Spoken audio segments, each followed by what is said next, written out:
Soul land 3 के last part के and में हमने देखा कि प्रथम वर्ष की चयन प्रतियोगिता में साजिश के बीच तांग वूलिन और लुओ गुइशिंग की टीमें सीधे फाइनल तक पहुंची। सम्मान और नेतृत्व के लिए होने वाला ये अंतिम मुकाबला पूरी कक्षा की किस्मत तय करने वाला था। तो चलिए वीडियो शुरू करते हैं। यदि हर सोल मास्टर का सपना श्रेक एकेडमी में प्रवेश करना था, तो श्रेक एकेडमी के बाहरी प्रांगण में पढ़ने वाले हर सोल मास्टर का सपना आंतरिक प्रांगण में जाना था। लेकिन ये कहना जितना आसान था, करना उतना ही कठिन। वहां पहुंचने के लिए चाहे संभावना कितनी ही क्षीण क्यों न हो, दो बातों की आवश्यकता थी: स्वयं को निरंतर निखारना और सौभाग्य से हुई एक निर्णायक मुलाकात। तांग वूलिन के आंखों में जलती हुई अग्नि को देखकर यांग न्यानशा कांप उठा। उसमें न तो चिंता का कोई चिन्ह था और न ही अधीरता का, वहां केवल दहकती हुई उग्रता थी।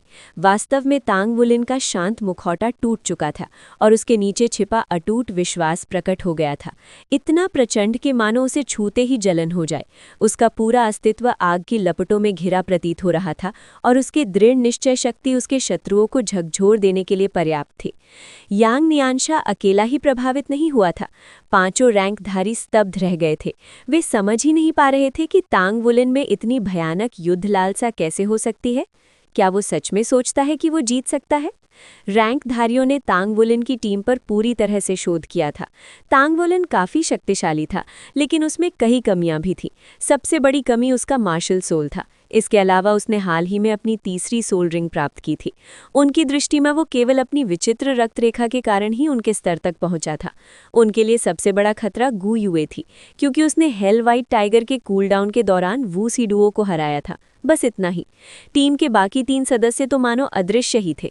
शिए शिए उनके लिए केवल एक साधारण फुर्ती प्रकार का सोल मास्टर था, जिसके और उनके बीच में एक अपार अंतर था।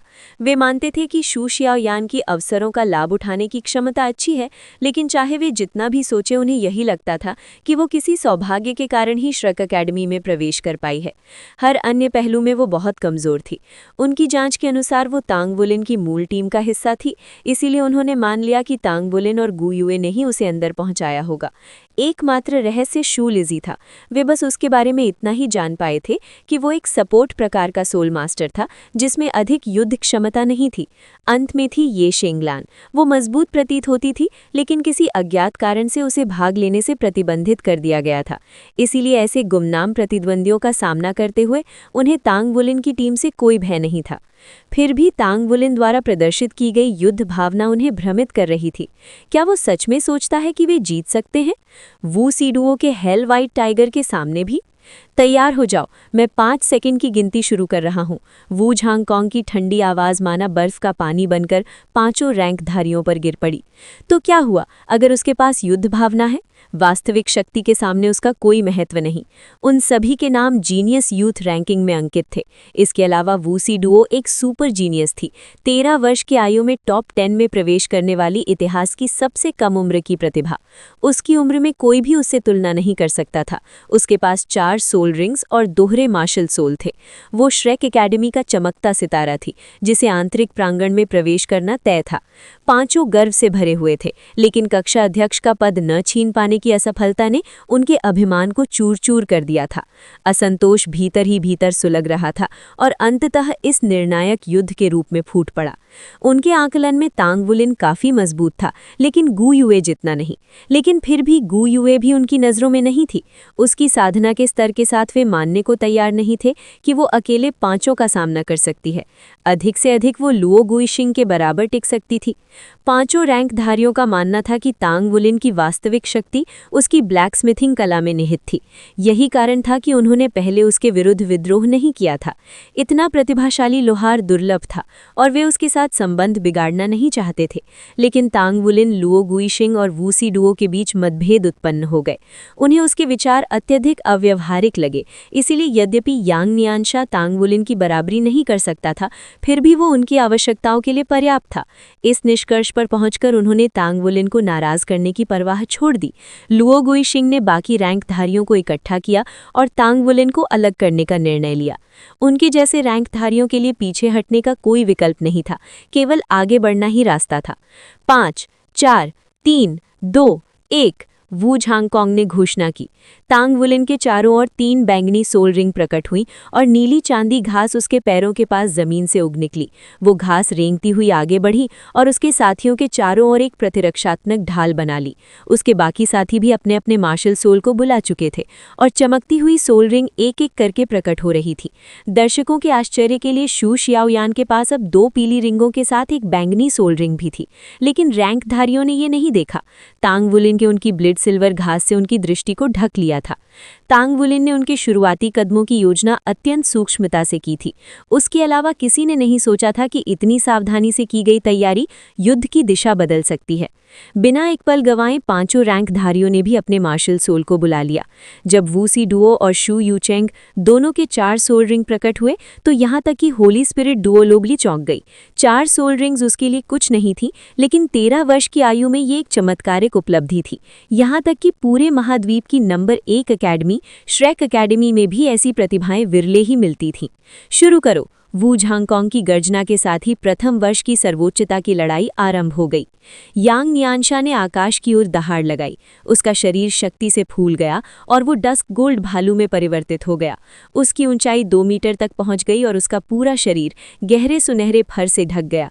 एक जंगली पशु की भांति वो तांग वुलिन की ओर झपटा। यांग नियानशा के पीछे पीछे प्रकाश चमका और लुओ गुइशिंग उसकी विशाल देह के पीछे छिपता हुआ आगे बढ़ा। वू सी डुओ बिजली की तरह बगल से निकल गई और क्षण भर में उसने यांग नियानशा को पीछे छोड़ दिया। 10 योद्धाओं में उसकी गति सबसे अधिक थी। उसका घुमावदार मार्ग सीधे उसी की ओर बढ़ा जिसने उसे पहले हराया था, गु युए को। गति के मामले में शू यूचेंग केवल वू सी डुओ से थोड़ा ही पीछे था और वो दूसरी ओर से दौड़कर उसके साथ घेरा बनाने लगा। चूंकि वो शुद्ध फुर्ती प्रकार का था, इसीलिए वो मुश्किल से उसकी गति बनाए रख पा रहा था। इसी बीच झेंग ईरान का शरीर हरे प्रकाश से घिर गया और वो भी आगे बढ़ी। यद्यपि वो दूसरों जितनी तेज नहीं थी, लेकिन उसके साथ मृत्यु की हरी धुंध फैल रही थी। यांग नियानशा बीच से आक्रमण कर रहा था। लुओ गुइशिंग केंद्र में था। वू सी डुओ और शू यूचेंग दोनों ओर से टूट पड़े थे और झेंग ईरान धीरे धीरे आगे बढ़ रही थी। उनके हर कदम में अभ्यास की झलक थी। उनके टीम वर्क में कोई कमी नहीं थी। पिछले कुछ दिनों में वे यूं ही समय बर्बाद नहीं कर रहे थे। पांचों ने अपने समन्वय को निखारने के लिए निरंतर अभ्यास किया था। तांग वुलिन की टीम को हराने के लिए नहीं, बल्कि दूसरे वर्ष के छात्रों के लिए। उन्होंने कभी भी तांग वुलिन की टीम को खतरा नहीं माना था। श्रेक एकेडमी में विभिन्न वर्षों के बीच शक्ति का अंतर बहुत बड़ा होता है, जहां हर वर्ष के बीच 2 से 3 साल का अंतर होता है। निचले वर्ष द्वारा ऊपरी वर्ष को हराना अत्यंत दुर्लभ था, लेकिन इस वर्ष का नया बैच पिछले 100 वर्षों में सबसे अधिक प्रतिभाशाली था। रैंकधारियों ने गहन विचार विमर्श के बाद ये निष्कर्ष निकाला था कि द्वितीय वर्ष के छात्रों को हराने के लिए उनके आपसी तालमेल में सुधार करना अत्यंत आवश्यक है। यही एकमात्र सबसे प्रभावी तरीका था जिससे वे आंतरिक प्रांगण में प्रवेश के लिए आवश्यक उपलब्धियां अर्जित कर सकते थे। दर्शक दीर्घा में बैठे छात्रों की आंखें उत्साह से चमक उठी। अब तो सीधा संहार होने वाला है। उनकी नज़र में संयुक्त रूप से वू सी डुओ, यांग नियानशिया और शू यूचेंग के हमले के सामने केवल तांग वुलिन और गु युए ही टिक सकते थे। परंतु ये 2 बनाम 3 की लड़ाई थी और जैसे ही कोई गंभीर रूप से घायल होता, उसे मुकाबले से बाहर कर दिया जाता। ऐसे में उनके सामने लगभग असंभव बाधाएं थीं। इतने शक्तिशाली विरोधियों के सामने भी तांग वुलिन के चेहरे पर ना तो भय था, ना ही हिचकिचाहट। इसके विपरीत वो शांत उदासीनता के साथ यांग नियानशिया की ओर बढ़ा। उसके चारों ओर ब्लू सिल्वर घास फैलने लगी, जिसने बड़े क्षेत्र को ढक लिया। तभी उसकी तीसरी आत्मा अंगूठी चमक उठी और वो घास सुनहरे सागर में परिवर्तित हो गई। उसकी तीसरी आत्मा कौशल? रैंकधारियों ने इससे पहले तांग वुलिन की तीसरी आत्मा कौशल नहीं देखी थी। ये हाल ही में प्राप्त की गई थी, इसलिए इसके बारे में कोई जानकारी उपलब्ध नहीं थी। अज्ञात से डरना मानव स्वभाव है और रैंकधारी भी इससे अछूते नहीं थे। वू सी डुओ और यांग नियानशिया के कदम अनायास ही रुक गए। वो अभी से अपनी तीसरी आत्मा कौशल इस्तेमाल क्यों कर रहा है? क्या उसे अपनी ऊर्जा खत्म होने का डर है? उसी क्षण जब वे दोनों चौंक गए थे, गु युए के हाथ तेजी से जटिल मुद्राएं बनाने लगे। उसने दोनों अंगूठों को आपस में दबाया और हाथों को विपरीत दिशाओं में घुमाया। बाएं हाथ की उंगलियां ऊपर की ओर और दाएं हाथ की नीचे की ओर। उसके चारों ओर तत्वीय ऊर्जा की लहरें इकट्ठा होने लगी, जो सिमट कर ठंडी सफ़ेद रोशनी में बदल गई। वो प्रकाश धड़कने लगा और फिर संघन होकर बर्फीले भालों में बदल गया, जो वू सीदुओ और शू यूचेंग की ओर दाग दिए गए। वू सीदुओ की आंखों में ठंडी चमक कौंध गई। वो अचानक पूरी गति से आगे बढ़ी, क्षण भर में अपनी चरम गति तक पहुंचते हुए। तो क्या हुआ अगर तुम तीसरी आत्मा कौशल इस्तेमाल कर रहे हो, तांग वूलन? उसकी दृष्टि में वो उससे कहीं नीचे था। मैथ से पहले विश्लेषण में पांचों रैंकधारियों ने निष्कर्ष निकाला था कि उनका सबसे बड़ा खतरा गू युए है। यदि उसे पर्याप्त समय मिल जाए तो उसका तत्वों पर नियंत्रण पूरी लड़ाई का रुख पलट सकता है। उसकी शक्ति सचमुच भयावह थी। इसके अलावा गू युए के समर्थन के बिना तांग वुलिन अधिक देर नहीं टिक पाता। इसी कारण उन्होंने तय किया था कि मुख्य लक्ष्य गू युए होगी और उसे यथाशीघ्र बाहर करना होगा। Hello rush. वू सीदुओं की गति और भी बढ़ गई, साथ ही उसके आक्रमण और रक्षा शक्ति में उछाल आ गया। भले ही हेल रश उसकी पहली आत्मा कौशल थी, पर उसके हाथों में वो एक अत्यंत घातक हथियार बन चुकी थी। शू यू चेंग भी आगे झपटा। उसका शरीर धुंधला पड़ गया और पीछे अनगिनत प्रतिछवियां छूट गई। उसने अपनी डीमन साइथ को कंधे पर रखा हुआ था, जिसकी गहरी बैंगनी चमकती धार मौत का संकेत दे रही थी। वू सीदुओ और शू यू चेंग की आत्मा शक्ति की आभा ने आते हुए बर्फीले भालों को आसानी से नष्ट कर दिया। इतने कमजोर हमले उन्हें छू भी नहीं सकते थे। अगले ही क्षण वे तांग वुलिन की टीम की संरचना को विपरीत दिशाओं से भेदते हुए निकल गए। उनका लक्ष्य स्पष्ट था, गू युए। यहाँ तक कि तांग वुलिन की तीसरी आत्मा कौशल के सामने भी उनकी दिशा उसी की ओर थी। उसी समय शेषये ने कदम बढ़ाया।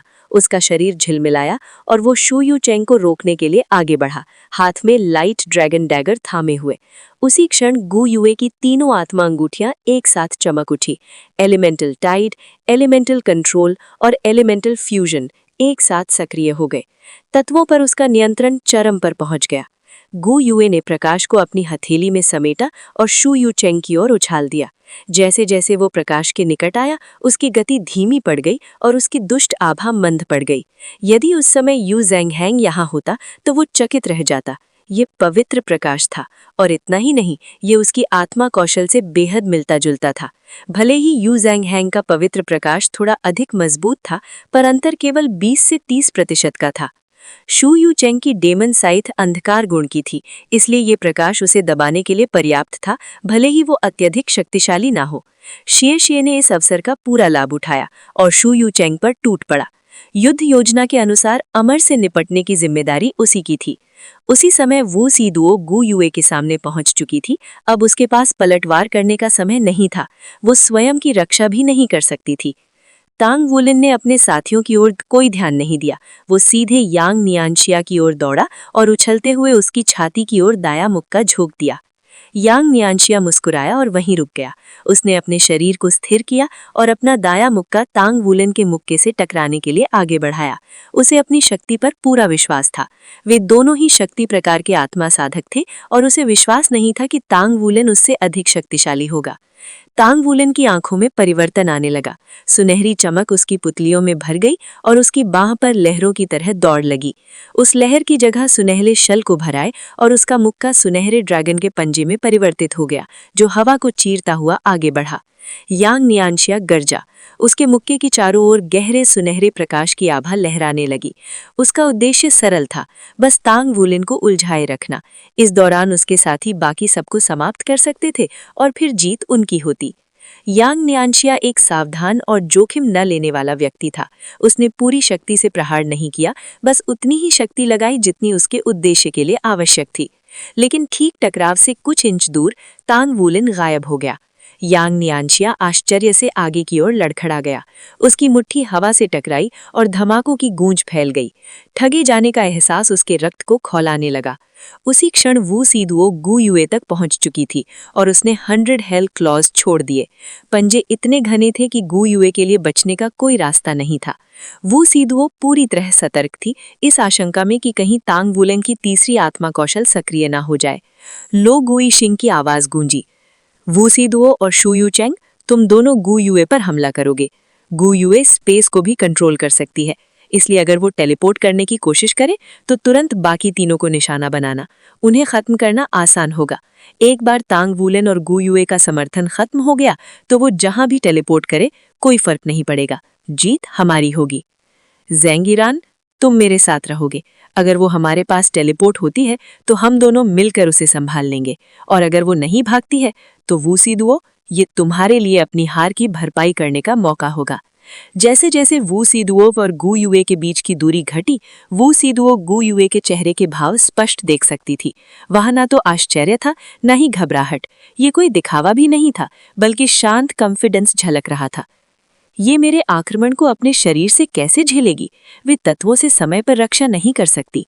एकल तत्वीय आक्रमण वू सीदुओ जैसे शक्तिशाली व्यक्ति के विरुद्ध बेकार थे, जबकि बहुतत्वीय आक्रमण तैयार करने में समय लगता था। उस क्षण गु युए के पास एक ही विकल्प था, टेलीपोर्ट करना।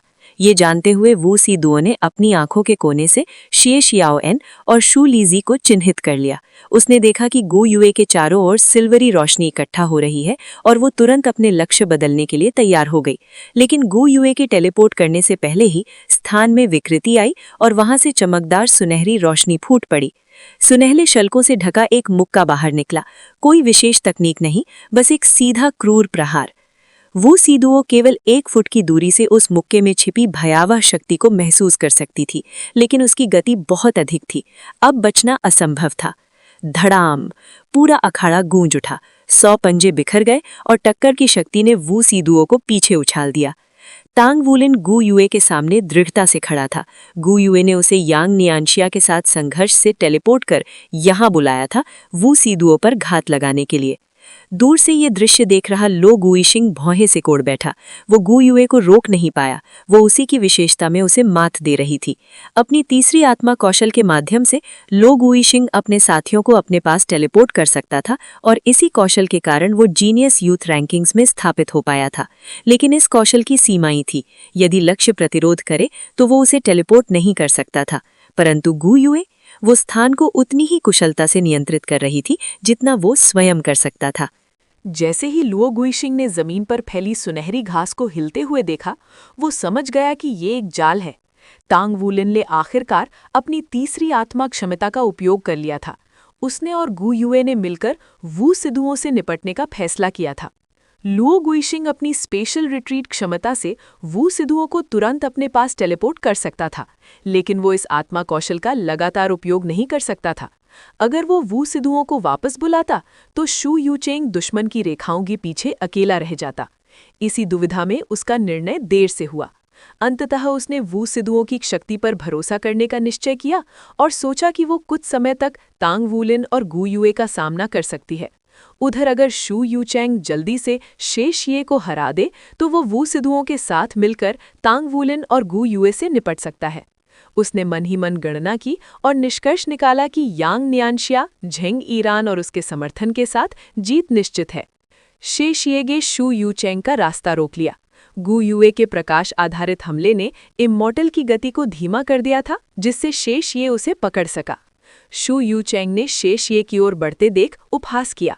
उसने अपने डेमन साइड से एक साया भरी धार काटी और शे शिए की ओर फेंक दी। उसके लिए शे शिए सिर्फ एक बाधा था, जिसे वो जल्दी से काटकर गु युए पर अपना हमला जारी रखना चाहता था। लेकिन जैसे ही वो सायाधार शे शिए की ओर बढ़ी, उसका शरीर लहराने लगा और उसकी आकृति कई गुना हो गई। वो घोस्ट शैडो परप्लेक्सिंग स्टेप का उपयोग कर रहा था। उसी क्षण उसने अपनी लाइट ड्रैगन ब्लेड छोड़ दी। वो सायाधार को भेदती हुई सीधे शू यूचेंग की ओर बढ़ी। शू यूचेंग ने भौहें सिकोड़ ली। उसने अपनी दरांती नीचे की और उसकी आकृति झिलमिलाने लगी। उसने घोस्ट शैडो जैसी कोई चाल नहीं अपनाई। वो शुद्ध गति से आगे बढ़ रहा था। दौड़ते हुए उसके पीछे कई आफ्टर इमेज छूट गए। उसने लाइट ड्रैगन ब्लेड को काट डाला और फिर गहरे बैंगनी साया प्रहारों की बौछार कर दी। वे साया किरणें आपस में मिलकर मौत का जाल बन गई, जो शे शिए पर टूट पड़ा। शू यूचेंग की चारों आत्मा रिंगें भले ही पीली थीं, लेकिन 4 तो थी ही। इस हमले ने हवा को उसकी आत्मा शक्ति से भर दिया, जिससे शे शिए की गति दब गई। इस स्थिति में पीछे हटना ही सबसे सुरक्षित विकल्प था, लेकिन गु युए और तांग वूलिन उसके ठीक पीछे थे। पीछे हटना संभव नहीं था। तांग वूलिन अपनी वर्कशॉप में मेज के पास अपने साथियों के साथ खड़ा था। वू सिदुओ और शू यूचेंग बहुत तेज हैं। वो शुरुआत में ही हमें बाहर करने के लिए सीधा हमला करेंगे। अगर हमें जीतना है तो हमें उन्हें रोकना होगा और जितनी जल्दी हो सके उनमें से किसी एक को पराजित करना होगा। हमारी जीत की एकमात्र उम्मीद इसी पर निर्भर है। वू सिदुओ सबसे शक्तिशाली है और उसका हेल व्हाइट टाइगर हमारे लिए सबसे बड़ा खतरा है। गु युए और मैं मिलकर उससे निपटेंगे। हम ऐसी स्थिति बनाएंगे कि लुओ गुइशिंग उसे टेलीपोर्ट न कर सके, बिना शू यूचेंग की बलि दिए। लेकिन शू यूचेंग को रोके रखना सबसे बड़ी समस्या है। शेशिए, स्याओयान, अगर तुम दोनों मिलकर उससे लड़ो तो कितनी देर तक टिक सकते हो? मैं उसे अकेले ही संभाल लूंगा, शेशिए ने आत्मविश्वास से कहा। Light dragon storm. शेशिए चमकते हुए मृत्यु चक्रवात में बदल गया और सायाधारों की बौछार से टकरा गया। वो सीधे सामने से भिड़ रहा है। कई दर्शक, जिनमें वू झांगकोंग भी शामिल थे, भौंही चढ़ा गए।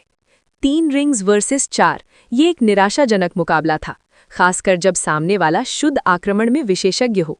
उनकी साधना के स्तर का अंतर बहुत बड़ा था। शेशिए ने घोस्ट शैडो परप्लेक्सिंग स्टेप छोड़कर सीधे हमला झेला। वो पूरी तरह ऑल इन जा रहा था। जैसे ही दोनों टकराए, लाइट ड्रैगन स्टॉर्म ढह गया।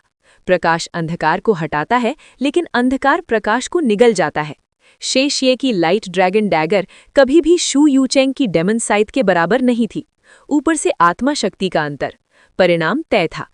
कानों को फाड़ देने वाले धमाकों के बाद लाइट ड्रैगन स्टॉर्म बिखर गया और दरांती शेशिए के सिर के ठीक ऊपर आ गई, अगले शिकार की जान लेने के लिए। वू झांगकोंग ने रेफरी होली स्पिरिट डूलो की ओर देखा, लेकिन वो शांत भाव से देखती रही, बिना उंगली उठाए। शू यूचेंग ने वार करते समय एक पल के लिए झिझक महसूस की। आखिर वो शेशिए और सहपाठी थे। ये भले ही वास्तविक युद्ध था, लेकिन वो किसी की मौत की उम्मीद नहीं कर रहा था। लेकिन शिक्षकों की ओर से कोई आदेश नहीं आया। नहीं, शेशिए ने आत्मसमर्पण किया। उसकी दरांती शेशिए के आर पार चली गई और वहां सिर्फ धुएं की लकीरें बची थीं। कोई खून नहीं बहा। शू यूचेंग चौंक गया, फिर ठंडा सा हंसा। तो अब भी एक पत्ता बचा रखा था। उसकी दरांती हवा चीरती हुई निकल गई। अचानक एक कठोर टकराव की ध्वनि गूंजी। शेशिए हवा में फिर से प्रकट हुआ और शू यूचेंग का रास्ता रोक दिया। उसने अपनी दोनों खंजरें क्रॉस की और वार को झेला। शू यूचेंग के आश्चर्य के लिए शेशिए पीछे नहीं उछला। उसकी आंखें लाल हो गईं और उसका शरीर शक्ति से फट पड़ा। Twin dragon storm. उसने शू यूचेंग की बढ़त रोक दी। क्रोध से भरकर शू यूचेंग ने अपनी दरांती जमीन पर पटक दी। उसकी आत्मा रिंगे चमक उठी और एक गहरा बैंगनी प्रकाश प्रहार बाहर निकला। जैसे ही वो प्रहार प्रकट हुआ, शेशिए को जैसे कोई अदृश्य शक्ति अपनी ओर खींच रही थी। वो हवा में ही उससे टकराया और ट्विन ड्रैगन स्टॉर्म टूट गया। उसके मुंह से खून निकल पड़ा और वो झटके से एक ओर जा गिरा। एक पल भी गंवाए बिना उसने घोस्ट शैडो परप्लेक्सिंग ट्रैक का उपयोग किया और सीधे शू यूचेंग की गर्दन पर खंजर चला दिए। तू तो उड़ान के अंत में पहुंचा तीर है, शू यूचेंग ने व्यंग से कहा और दरांती नीचे काटी। उसका अनुमान सही था। शेशिए पहले ही घायल हो चुका था, फिर उस हमले ने उसे और कमजोर कर दिया। अब वो बस आखिरी सांसों पर लड़ रहा था। लेकिन शू यूचेंग को उसे हराने में दिलचस्पी नहीं थी। वो सिर्फ आगे बढ़कर वू सिधुओं से मिलना चाहता था। शुरू से ही उसने शेशिए को कभी खतरा नहीं माना। दर्शकों की नज़र में शेशिए का इतने समय तक उसे रोके रखना ही गर्व की बात थी। किसी को उससे जीत की उम्मीद नहीं थी। लेकिन जैसे ही वो पीछे हट रहा था, शेशिए अचानक अविश्वसनीय गति से फट पड़ा, जैसे वो कभी घायल हुआ ही ना हो। उसने खुद को दरांती की राह में धकेल दिया। दरांती उसके बाएं कंधे में धंस गई, लगभग उसका हाथ काट ही दिया और दूसरी ओर निकल आई। खून शू यूचेंग पर छिटक गया। वो सन रह गया। उसी क्षण एक सुनहरी खंजर उसके कंधे में धंस गई। प्रकाश फट पड़ा। Light dragon blade. Xu Yucheng ने पूरी आत्मा शक्ति रक्षा में झोंक दी, लेकिन बहुत देर हो चुकी थी। खंजर पहले ही भीतर धंस चुका था। दोनों की आत्मा शक्तियां टकराईं और दोनों योद्धा जोर से उछलकर पीछे जा गिरे। सुनहरी किरणें भयावह गति से शू यूचेंग के शरीर में समा गई। वे उसकी दुर्बल देह की अंधकारमय ऊर्जा से मिलकर उसकी मांसपेशियों को ऐंठन में जकड़ने लगी। वो जमीन पर ढेर हो गया। एक क्षण बाद शे भी जमीन पर गिर पड़ा। प्रकाश की एक किरण ने उसके शरीर को ढक लिया और उसे अखाड़े से बाहर पहुंचा दिया।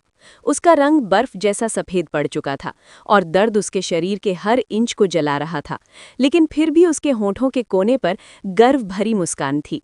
यदि ये एक के खिलाफ एक की लड़ाई होती और उसके पास अधिक जगह होती तो इस मुकाबले का फैसला होने में कहीं ज्यादा समय लगता। लेकिन ये एक टीम मुकाबला था और इसी कारण वो शू यूचेंग को बाहर करने में सफल हो गया था। एक जबरदस्त धमाका हुआ। शे हवा में उछलकर अखाड़े की सुरक्षा दीवार से जा टकराया। वो कराह उठा, उसके नाक और मुंह से खून बहने लगा। तुम बहुत कमजोर हो, युआनन येहुई ने कहा। उसकी आवाज बर्फ सी ठंडी थी। शे ने दांत भींचते हुए खड़े होने की कोशिश की। बिना एक शब्द कहे वो फिर से उस पर झपट पड़ा। ये दृश्य अनगिनत बार दोहराया जा चुका था। उसका शरीर पहले ही चोटों और घावों से भरा हुआ था, लेकिन उसने कभी हार नहीं मानी। चाहे वो कितना ही टूट चुका हो, वो फिर से खड़ा होता और युआनन येहुई पर टूट पड़ता। न उसने दर्द की शिकायत की, न ही आने वाली पीड़ा से हिचकिचाया। चाहे ये प्रयास कितना ही व्यर्थ क्यों न हो, शे पीछे हटने वाला नहीं था। वास्तव में वो तब तक नहीं रुका, तब तक जब तक उसके शरीर में ताकत की एक बूंद भी नहीं बची, तब तक जब तक वो पूरी तरह ढह न गया और उसके कांपते अंग सुन्न और बेजान न हो गए। उस समय वो अपनी छोटी उंगली तक नहीं हिला पा रहा था। जब युआनन येहुई उसके पास आई तो उसे देखने का उसका नजरिया बदल चुका था। तुम ऐसा क्यों कर रहे हो? मैं अपने दोस्तों को टूर्नामेंट जिताने में मदद करना चाहता हूँ। मुझे पूरी ताकत से लड़ना होगा। मजबूत बनने का एकमात्र तरीका यही है कि मैं तुमसे सीखूं। अगर तुम सच में सब कुछ झोंक देने के लिए तैयार हो तो। उसी क्षण बर्फ का एक चक्र बिना कोई आवाज किए शू यूचेंग की ओर बिजली की तरह बढ़ा। समय निर्धारण बिल्कुल सटीक था, जैसा कि शू शियाओयान से अपेक्षित था। चांदी सी रोशनी चमकी और लुओ गुइशिंग ने अंत में स्पेशल रिट्रीट प्रयोग किया। यांग नियांशिया भले ही शू यूचेंग से 10 मीटर दूर था, लेकिन वो दूरी ही बहुत ज्यादा थी। वो समय पर अपने कमजोर साथी को बचा नहीं सकता था और लुओ गुइशिंग भी उसे यूं ही बाहर होते नहीं देख सकता था। जिस पल शू यूचेंग सुरक्षित स्थान पर पहुंचा, हवा में एक उग्र फुफकार गूंजी। टांग वुलिन के घूंसे ने वो सीधुओं को उड़ा दिया। उसी क्षण जमीन से सुनहरी बेलें निकली और उसे बेधने के लिए झपट पड़ी। हालांकि वो सीधुओं एक फुर्ती प्रकार की आत्मा मास्टर थीं, फिर भी इस हमले से बच पाना असंभव था। उसका एकमात्र विकल्प था अपने ही हमले से बचाव करना। लेकिन उसकी हैरानी का ठिकाना न रहा जब उसे महसूस हुआ कि ये सुनहरी ब्लू सिल्वर घास असाधारण रूप से मजबूत थी और उसमें कोई कमजोरी नहीं थी। जरा सी चूक उसे जकड़ सकती थी। मजबूर होकर वो सीधुओं ने अपनी तीसरी आत्मा कौशल हेल स्लैश का प्रयोग कर जोर से रास्ता बनाने का निर्णय लिया। लेकिन इससे पहले कि वो इसे सक्रिय कर पाती, पीछे से सुनहरी घास की एक लता उस पर वार कर चुकी थी और वहीं दूसरी ओर जो घास उसके पैरों को जकड़ रही थी वो पीछे हट गई और हेल स्लैश से बच गई। वो सीधुओं ने अपनी हथेलियां आगे बढ़ाईं और अपनी मार्शल सोल बदल ली। White tiger diamond transformation. एक पशु सदृश गर्जना के साथ वो पलटी और तांग वुलिन और गू युए पर झपट पड़ी। गू युए ने बर्फ, आग और हवा से बनी अपनी विशिष्ट बर्फीली भाले फेंकी। छोड़ते ही आग वाले तत्व ने विस्फोट किया और भाले की गति को अत्यंत तेज कर दिया। इसके बाद हवा के तत्व ने उसे और भी रफ्तार दे दी। वो सीधुओं ने उस प्रक्षेप्य को थप्पड़ मारकर चूर चूर कर दिया, लेकिन वो बिना क्षति के नहीं बची। टकराव से वो लड़खड़ाई और ठंडक उसके शरीर में फैलने लगी, जिससे उसकी गति धीमी पड़ गई। उसी क्षणिक अवसर का लाभ उठाकर तांग वुलिन ने अपनी ब्लू सिल्वर घास के साथ आगे और पीछे से एक साथ हमला किया। उसकी सुनहरी आत्मा वलय चमकी और उसने गोल्डन ड्रैगन बॉडी सक्रिय कर ली। तेज प्रकाश उसके देह से फूट पड़ा, मानो वो स्वयं आग बन गया हो। उसने अपने पंजे को मुट्ठी में बदला और वो सीधुओं पर प्रहार किया। साथ ही बाएं हाथ से खींचने की मुद्रा बनाई। ये तांग संप्रदाय की गुप्त कला थी, क्रेन को नियंत्रित करना, ड्रैगन को पकड़ना। उसी समय उसने यांग नियांशिया की ओर देखा, जो पागलों की तरह उसकी ओर दौड़ रहा था। उसकी आंखें बैंगनी चमकी और यांग नियांशिया लड़खड़ा गया, लगभग गिर ही पड़ा। कोने में ढकेली गई वो सीधुओं ने अपनी असली ताकत दिखाने का निश्चय किया। उसने पीछे से हो रहे घास के हमले की परवाह नहीं की। उसने अपनी हथेली में आत्मा शक्ति संचित की और तांग वुलिन के दूसरे घूंसे को सीधे लेने के लिए आगे बढ़ी। एक जोरदार धमाका हुआ। तांग वुलिन अपनी जगह अडिग रहा, लेकिन वो सीधुओं 3 कदम पीछे हट गई। हालांकि उसकी आत्मा शक्ति तांग वुलिन से अधिक थी, लेकिन वो अभी अभी गू युए का हमला झेल चुकी थी और गोल्डन ड्रैगन बॉडी की वृद्धि व्हाइट टाइगर डायमंड ट्रांसफॉर्मेशन से कहीं ज्यादा शक्तिशाली सिद्ध हुई। जब वो टकराव से उबर ही रही थी, ब्लू सिल्वर घास बिजली की तरह उस पर लपकी और उसे लोहे की बेड़ियों की तरह जकड़ लिया। वो सीधुआ ने अपनी पूरी ताकत बाहों में झोंक दी। टूट जाओ, उसके मन में ये असंभव था कि तांग वू लिन के तीसरे आत्मा कौशल होते हुए भी केवल ब्लू सिल्वर घास उसे व्हाइट टाइगर डायमंड ट्रांसफॉर्मेशन की अवस्था में रोक सकती है। लेकिन वो जितना छटपटाती, घास उतनी ही तेज सुनहरी चमकने लगती। टूटने का कोई संकेत नहीं था। ये बुरा है, ये उसकी स्पिरिट सोल है। वो सीधुओं को अंत में सच्चाई समझ में आई, लेकिन तब तक बहुत देर हो चुकी थी। तांग वू लिन उसके सामने आ चुका था और उसका सुनहरा ड्रैगन पंजा उसके सिर की ओर झूल चुका था। उस पंजे के सामने लोहे को तो चपटा कर देने की ताकत थी, हड्डी की तो बात ही क्या। लुओ गुइशिंग हाल ही में स्पेशल रिट्रीट का प्रयोग कर चुका था, इसलिए वो सीधुओं को बाहर टेलीपोर्ट करना असंभव था। पर्पल डेमन आइज के प्रभाव से उबरते ही यांग नियांशिया फिर से तांग वू लिन की ओर दौड़ा, लेकिन उनके बीच अभी भी 3 मीटर का फासला था। वो समय पर नहीं पहुंच सकता था। अब तुम सिर्फ अपने आप पर निर्भर हो। अमला करते समय तांग वू लिन को अपने पिता के शब्द याद आए। वो सीधुओं की आंखों में आग भड़क उठी। उसके शरीर से प्रकाश फूट पड़ा, जिसने तांग वू लिन को पीछे ढकेल दिया और उसकी सुनहरी बेड़ियों को तोड़ दिया। एक ही क्षण में वो तांग वू लिन तक पहुंची और अंत में अपनी आत्मा संलयन कौशल मुक्त कर दी, हेल व्हाइट टाइगर। ये पहली बार नहीं था जब उसने ये कौशल प्रयोग किया था, फिर भी उसकी प्रचंड शक्ति ने दर्शकों के बीच हड़कंप मचा दिया। वो सीधुओं का हेल व्हाइट टाइगर उसे उसके समकक्षों से कहीं ऊपर की ताकत देता था। यही वो कौशल था जिसने उसे रैंकर टीम की रीढ़ बना दिया था। जब तक हेल व्हाइट टाइगर मौजूद था, वो अजेय थे। इन सब घटनाओं के दौरान होली स्पिरिट डुलोवा गहरी रुचि से सब देख रही थीं। शे अब उनके सामने प्रकाश के एक ककून में लिपटा पड़ा था। वो सीधुओं द्वारा हेल व्हाइट टाइगर के सक्रिय होते ही उन्होंने हल्की संतुष्ट भरी सिर हिलाई। ये कौशल वो सीधुओं को 5 रिंग का सोल किंग से भी अधिक ताकत देता था। 13 वर्ष की उम्र में इतनी ताकत, ये अत्यंत दुर्लभ था। लेकिन उन्होंने ये भी देखा कि जैसे ही तांग वू लिन का घूंसा आगे बढ़ रहा था, गु युए पीछे हट चुकी थी। वो पूरी तरह शू शियाओ यान के पास लौट आई और दोनों लड़कियों ने हाथ मिला लिए। बर्फीली रोशनी घूमी और उन्हें पूरी तरह निगल गया। ये दोनों लड़कियां क्या कर रही हैं? उन्हें ये पता नहीं था कि ये सब कुछ पहले से तय की गई योजना का हिस्सा था। टीम मीटिंग में तांग वू लिन ने घोषणा की थी कि वो सीधुओं के हेल व्हाइट टाइगर को अकेले संभालेगा। यदि वो अपनी पूरी ताकत झोंक दे तो वो उसके परिवर्तन समाप्त होने तक उसे दबाए रख सकता था। बाकी रैंकर से निपटना उसने अपनी टीम पर छोड़ दिया था। इसी दौरान वो सीधुओं तांग वू लिन का पीछा कर रही थी और ऐसा करते हुए उसने यांग नियांशिया का रास्ता भी रोक दिया। तांग वू लिन पीछे हटा और अपनी जेब से 2 बन निकाले। गु युए और शू शियाओ यान ने भी एक बन निकाला। बिना हिचकिचाए तांग वू लिन ने उन्हें मुंह में डाला, चबाया और निगल लिया। शक्ति की बाढ़ उसके शरीर में दौड़ गई। उसकी सुनहरी शल्कों में लाल रंग घुलने लगा और उसकी आंखें लाल सुनहरी चमकने लगी। अब वो सचमुच आग में लिपटा प्रतीत हो रहा था। उसने कंधे सीधे किए और तन कर खड़ा हो गया। उसकी आभा पहले से कहीं अधिक परिपक्व और भारी हो चुकी थी। उसकी हड्डियां चरमराईं भयानक आवाज के साथ और उसकी बाहों पर मौजूद शल्क और भी बड़े हो गए। उसका ऊपरी वस्त्र फट गया, जिससे उसकी सुदृढ़ देह प्रकट हुई, जिस पर चमकती सुनहरी रेखाएं फैली हुई थी। सुनहरे शल्क उसकी पूरी दाहिनी बाह और आधे छाती तक फैल चुके थे। उसने अपनी बाहें घुमाई और उसके शरीर की गहराइयों से एक ड्रैगन की गर्जना गूंजी। उसकी भव्य आभा पहले से 3 गुना अधिक प्रभावशाली हो गई। हेल व्हाइट टाइगर की अवस्था में भी वो सीधुओं को उसके सामने खड़े होकर अनायास ही भय का अनुभव हुआ। यांग नियांशिया स्तब्ध रह गया। उसकी दृष्टि तांग वू लिन से हटी नहीं रही थी। वो क्या कर रहा है? उसकी आभा इतनी भयानक कैसी हो गई? यांग नियांशिया अब उस पर आक्रमण करने का साहस नहीं कर पाया। उसकी प्रवृत्ति उसे चेतावनी दे रही थी कि तांग वू लिन के उस सुनहरे ड्रैगन पंजे से हर हाल में दूर रहो। तांग वू लिन के सुनहरे पंजे को ध्यान से देखते ही यांग नियांशिया की पुतलियां फैल गईं। उसका जबड़ा एकदम से बिना किसी गरिमा के खुला रह गया। पंजे की पीठ पर तारों जैसी रोशनी प्रकट हुई और उसकी बाह तक फैल गई। जब वो रोशनी मंद पड़ी तो साफ दिखाई देने लगा कि एक परिवर्तन हो चुका था। उसकी बाह पर सुनहरे शल्कों की एक अतिरिक्त परत उभर आई थी और बगल से 3 नुकीले ब्लेड बाहर निकले हुए थे। वो शल्क कवच भव्य और वीर प्रतीत हो रहा था। ये तो बैटल आर्मर! मंच के बाहर से अनगिनत लोग घबराहट में चिल्ला उठे।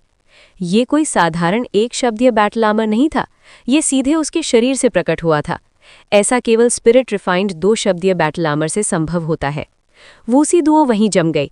उसने उसका मुक्का रोकने के लिए अपना पंजा उठाया और उसके मन में बस एक ही विचार गूंज रहा था। उसने कर दिखाया, उसने सचमुच कर दिखाया। सिर्फ स्पिरिट रिफाइंड 2 शब्दीय बैटल आर्मर शरीर से प्रकट नहीं हो सकता था। स्पिरिट एलॉय से बना 1 शब्दीय आर्मर भी ये क्षमता रखता है। ये कैसे संभव है? उसने सच में ये कैसे कर लिया? इसे बनाने के लिए कम से कम 5वें दर्जे का मेकर चाहिए होता। यही वजह थी कि उसने उस समय उससे अलग होने का फैसला किया था। उसे लगा था कि तांग बुलिन ने अपनी क्षमता से ज्यादा बड़ा दाम लगा लिया है, लेकिन उसकी आंखों के सामने मौजूद दृश्य इस सोच को पूरी तरह झुठला रहा था। ये शिंगलान धातु के उस टुकड़े को एकटक देख रही थी। उसकी सतह पर चांदी जैसे कण टिमटिमा रहे थे, मानो उसमें पूरा ब्रह्मांड और तारों की शक्ति समाई हो। उसने सचमुच कर दिखाया। उसने 91% सामंजस्य वाला स्टार सिल्वर गढ़ लिया था। इतने भारी दबाव में भी वो एक एक कदम आगे बढ़ता रहा और अंततः सफल हुआ। वो लड़का, लिझी, किसी भी पल मेरी सहायता के लिए तैयार रहना, उसने अपनी टीममेट की ओर मुड़ते हुए कहा। बड़ी बहन शिंगलान, क्या ये तुम्हारे लिए कुछ ज्यादा कठिन नहीं है? 5वें दर्जे की मेकर होकर तुम एक शब्दीय बैटल आर्मर तो बना सकती हो, लेकिन ये साधारण 1000 परिष्कृत धातु नहीं है। ये एक स्पिरिट अलॉय है। इस पर काम करना कहीं ज्यादा मुश्किल है। ये शिंगलान ने उसे तीखी नजर से देखा।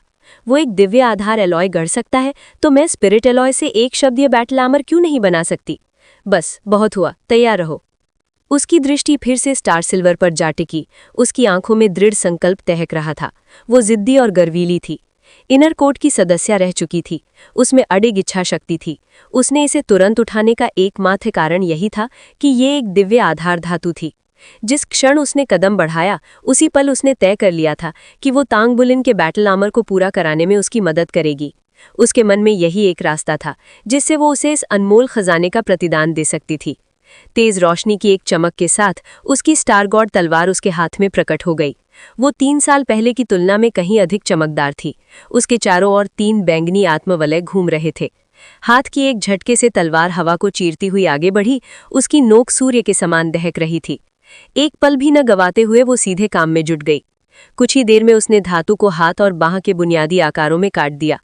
तलवार की धार पर झिलमिलाती तारकीय चमक धातु से परावर्तित हो रही थी। जब तांग बुलिन, शेशिए और गुयुए ने ये दृश्य देखा तो वे विस्मय से भर गए। ये शिंगलान ने आंखें बंद कर ली, मन से सभी विचलित करने वाले विचार हटाकर केवल उस डिजाइन ब्लूप्रिंट को बचा लिया जिसे उसने कितनी सावधानी से अध्ययन किया था।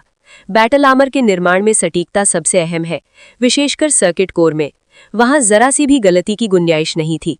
एक छोटी सी चूक भी एलॉय और सर्किट कोर की संगतता बिगाड़ सकती थी। सफलता के लिए उसकी तकनीक, आत्मशक्ति, आध्यात्मिक शक्ति और अनुभूति, इन सभी का एक साथ आना जरूरी था। इसी कारण सबसे अधिक अपेक्षाएं जिस पेशे से जुड़ी थी वो निस्संदेह मेका मेकर का था। तांग बुलिन उसके भीतर आए परिवर्तन को महसूस कर सकता था। उसने अपने अस्तित्व को परिवेश के साथ मिला लिया था, मानो वो संसार के साथ एक हो गई हो। उसने अपनी देह को संभालने के लिए आत्मशक्ति की आखिरी बूंद तक खींच ली थी। वो ये कर पा रही थी, ये उसकी क्षमता का प्रमाण था। भले ही उसके पास अभी 4 आत्मवलय ना हो, तांग बुलिन को पूरा विश्वास था कि ये बस समय की बात है। अचानक ये शिंगलान आगे बढ़ी। उसकी आंखें खुली और उसमें स्टार गॉड तलवार और स्टार सिल्वर दोनों की आभा प्रतिबिंबित होने लगी। बिजली की गति से उसने तलवार आगे बढ़ाई और धार एक साफ वार में धातु के भीतर धंस गई। चांदी जैसी लंबी धाराएं तलवार के चारों ओर उमड़ पड़ी, मानो एक विशाल हाथ स्टार सिल्वर को थामे हुए हो। ये शिंगलान फुर्ती से इधर उधर घूमी और स्टार सिल्वर पर और अधिक तारकीय प्रकाश की धाराएं बिखेर दी। धीरे धीरे धातु की सतह पर सूक्ष्म चिन्ह उभरने लगे और हर नए उभार के साथ उसकी चमक बढ़ती चली गई। लेकिन ये चिन्ह अभी उथले थे। स्टार सिल्वर एक गर्वीली युवती की तरह था जो अपने पुरुष के आगे झुकने से इनकार कर रही हो। स्पिरिट एलॉय सामान्य धातुओं से कई गुना मजबूत होते हैं क्योंकि वे अनेक धातुओं को मिलाकर श्रेष्ठ गुणों के साथ बनाए जाते हैं। लेकिन ऐसे अलॉय पर काम करने के लिए मेकर को उसकी प्रकृति की गहरी समझ चाहिए होती है। इतना ही नहीं, सर्किट कोर तराशने के लिए पर्याप्त आत्मशक्ति और आध्यात्मिक शक्ति भी अनिवार्य थी। यही कारण था कि बैटल आर्मर बनाना इतना कठिन था। तांग बुलिन ने भौहें सिकोड़ ली। स्टार सिल्वर उसकी अपेक्षा से कहीं ज्यादा कठिन था, विशेषकर ये 91% सामंजस्य वाला टुकड़ा। उसी तरह ये शिंगलान की स्टारबॉर्ड तलवार को भी इसे काटने में कठिनाई हो रही थी, जिससे निर्माण प्रक्रिया लंबी खिंच रही थी और सफलता की संभावना घट रही थी। क्या वो इतनी देर तक टिक पाएगी?